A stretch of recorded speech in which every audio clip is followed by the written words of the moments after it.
From our studios at historic Arnold's Park Amusement Park, it's Okoboji Broadcast with Jeff Thie. Welcome to Okoboji Broadcast, everybody. I'm Jeff Thie. Start of a cooler weekend here in the Iowa Great Lakes. My guest right now is Dr. Jeremy Bolluyt. He is the Chief Medical Officer at Lakes Regional Healthcare. And Doctor, first of all, thank you for taking time with me. I know you are busy. No, you're welcome, Jeff. I welcome the opportunity to talk with you today. And things are changing here every day, but I like to be able to let other people know what's going on and what's coming. It's exciting. So. Well, I appreciate it very much. And, as they say in the movies, I think I hear the cavalry coming, and announced yesterday that the first 300 doses of COVID vaccine around the week of the 21st of December should start arriving. What are some of your priorities in looking ahead on that, Doctor? Sure, we're very excited to get that. I think Iowa's doing a great job of really spreading it out well. Certainly this first round of doses is going to go to the face-to-face frontline healthcare workers. I get that. 300 is going to take care of all of those folks pretty well, I think. And then we'll start to get to more healthcare workers, both in the hospital and in the community that are facing these folks, just to try to protect the people that are taking care of the residents of our county that may need them. So. Yeah, it's amazing. All of you, everybody there at Lakes Regional Healthcare workers across the world really have been in harm's way and working and worrying, crying, and we can't say enough about healthcare workers everywhere. No, thank you, Jeff. And I think we feel privileged to be able to be at the front end of this run of immunizations, but also, I really think it makes medical sense that we need to keep our building open and keep our employees healthy so they can take care of the rest of the county. And,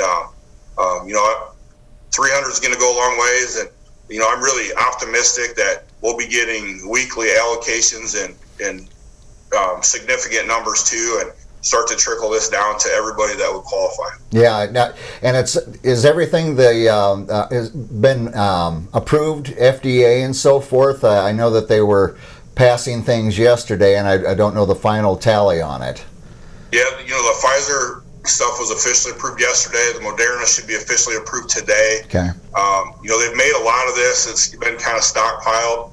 I think what we're seeing throughout the state is the Pfizer vaccine comes in lots of 1,000, and the Moderna comes in lots of 100. Okay. And so most of the bigger counties that have a lot more healthcare workers are getting the Pfizer just because it comes in bigger lots. And, we probably don't deserve 1,000 with this first shipment in our county just because of its size. Right. And so we're excited. I think the science is great on this vaccine, and I really think they've done their due diligence, and we're not requiring it here in the hospital, but we're getting a really good response, and folks are really excited to, really the first thing that we're doing to try to prevent this illness, which is exciting and, seems like if not a finish line, certainly a milestone in this pandemic. Yeah, we're seeing a mile marker now, Doctor. And is the Pfizer one the one that has to be kept at such a cold temperature?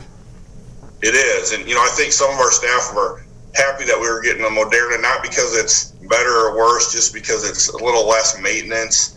The Pfizer vaccine has to be kept at about 115 degrees below 0 Fahrenheit, which, once you take it out, you got to use it in 5 days. So It's a little tougher to manage that one, but really similar efficacy between the two. And the one we're getting, you can just keep in, really a regular refrigerator freezer. So. Right. Now, you started administering some new medications towards the end of November. What were some of the priority, or what were some of the functions of that? Sure. We just started a couple weeks ago. We started administering it's a monoclonal antibody, which basically is a man-made antibody similar to what we will produce once we get this vaccine. Okay. But, the guidance of that, which again was an emergency use authorization, the guidance was anybody over 65 with COVID. This medicine particularly is just for outpatients. It's to try to prevent hospitalizations. And in the studies they did of hundreds of thousands of people, only about a third of the people that got this medicine were hospitalized compared to the ones that didn't. Right. And so, this med was strictly to prevent hospitalizations. We've given it to 12 people, and I keep track of them right here on my desk. And so far, fortunately, none of the 12 have been hospitalized for COVID. And so, another tool in the toolbox, but one that has to be used once they're already getting it. And, the big thing about the immunization is, hopefully we don't even see these folks again for COVID reasons. Yeah, exactly. Kind of like patching the tire instead of having to change it anyway. So. Yes, you're right. Now, testing goes on. Test Iowa facilities are still testing. As far as things there at the hospital, what are you seeing? We'll right now we're at more than half our inpatients right now are COVID positive, which we've only hit that a couple times. So many different numbers and ways to track how this has affected our country and our state and locally. Right. I would say we're doing maybe a few less tests the last couple weeks, but our inpatients are really sick folks. That number has gone up a little bit, and we're at 9 hospitalized inpatients here today, which is we've been up as high as 12, but we've been trending a little higher here again. So, right. Yeah. And I know the governor relaxed some of the regulations on elective procedures and so forth. Have you, with as busy as you are, have you been able to get back to some of that? Of course, it's only been like 24 hours, or do you foresee having to wait off on some of that? Yeah, I would say that we were really self-limiting more than the governor ever did, just because of our volumes and our inpatient volumes, that we did have to postpone some, not because of that mandate, because we were certainly under those numbers, but, we're just to keep beds and staff appropriate, we did have to postpone some. I think we're down to only 5 or 6 people that were postponed that we haven't gotten in for some elective procedures. And, we're trying to work those in. And that's my job first thing every morning, is to look at our bed numbers and try to decide how many surgeries we can do today. And I'm glad to do it. But, just so much fluctuations with our numbers. So. Yeah. Well, and as we finally get rolling with the vaccine, are we looking at sometime, you talk about it coming in certain numbers of doses? Will it be sometime spring, summer, before we can say, okay, we've gotten the majority of the people vaccinated? Yeah, I think spring sounds about right to me. Initially, the vaccine that we're getting is a 2-shot series with at least 28 days in between. Yeah. And, we're really being promised that they've already reserved that second series for the folks that were getting these 300. So for these first 4 weeks, whatever we get will be new patients. And then we'll kind of have a mix of second shot for our original patients and the first injection for new patients. But, I think that sounds about right. I'm hopeful that they'll start doing studies in kids here too. So, I don't think there's any reason that this particular medicine won't be approved in children. They just really haven't tested it yet under the emergency use. And so I think that's maybe the dates on when we'll start to get our kids immunized. That's a little fuzzier in my mind as they get into some of these trials. But, I think 18 and over, I think that spring sounds about right to me right now. Yeah. And Doctor, of course, we all had a different Thanksgiving, where it's going to be a different Christmas as well. People shouldn't get lax right now because of the promise of a vaccine coming. As a doctor, what would you recommend to people? We want to get together with family. We want to see our friends. We want to do all these things. But now is not the time to say, okay, we're there. Right.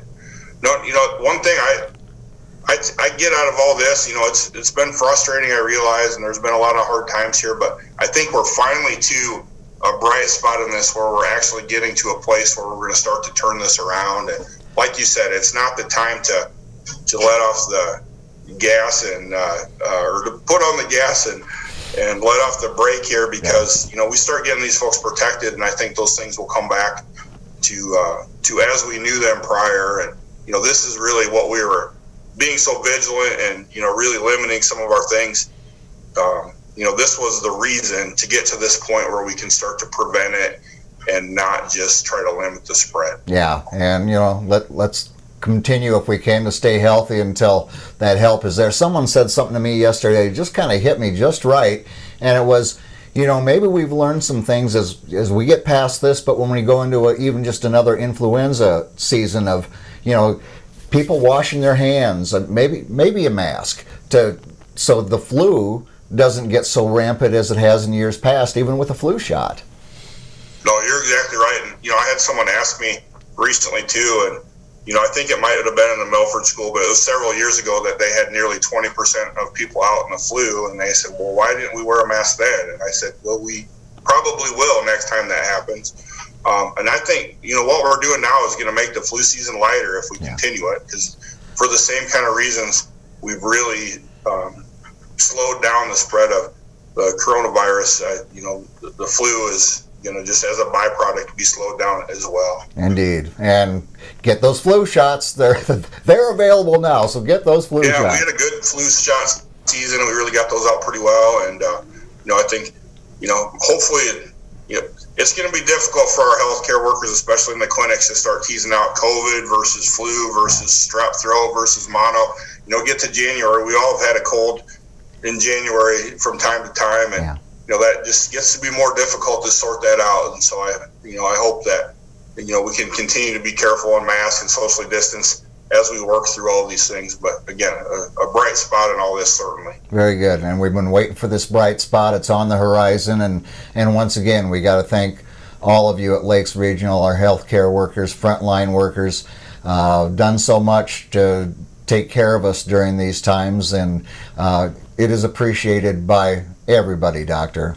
Well, thank you so much, Jeff. And we're glad to do it. I think, everybody will remember the things that happened in this year, but we just, the folks I work with every day, I'm just 100 feet away from 9 folks that are really struggling with this. And, we see all this firsthand and just look forward to doing what we can to take care of the people that need us and, trying to prevent this and get back to a more normal life. Yes, indeed. Doctor, thank you so much for taking time, giving us an update, and I wish you a very Merry Christmas season. Thank you. You too, Jeff. Thank you very much. Our guest has been Dr. Jeremy Bolluyt, the Chief Medical Officer at Lakes Regional Healthcare. We thank him for taking time with us, and we thank you for watching us right here on Okoboji Broadcast. Okoboji Broadcast from the studios at historic Arnold's Park Amusement Park is brought to you by the Scott Troutman State Farm Agency in Spirit Lake, Pure Fishing in Spirit Lake, Last Touch Painting and Cleaning, providing interior, exterior, house painting, and professional cleaning services in Spirit Lake. Quest Wealth Management, a financial advisory practice of Ameriprise Financial Services, advisor Jan Spielman, AJ Spielman, and Erica Wachholz. Ducky's Marine and Motorsports Repair in Spirit Lake. Bank Midwest, dream big, plan wisely, live well. Lakes Regional Healthcare and Avera Partner. Attorney Bethany Brands at Brands Law Office in Spirit Lake. Ruthven Locker at the Lake, where carnivores are welcome on Hill Avenue in Spirit Lake. Beck Engineering in Spirit Lake. Be Radiant Laser Skin Studio in the Okoboji Plaza in Okoboji. By Michael Thorson with Farm Bureau Insurance in Spirit Lake.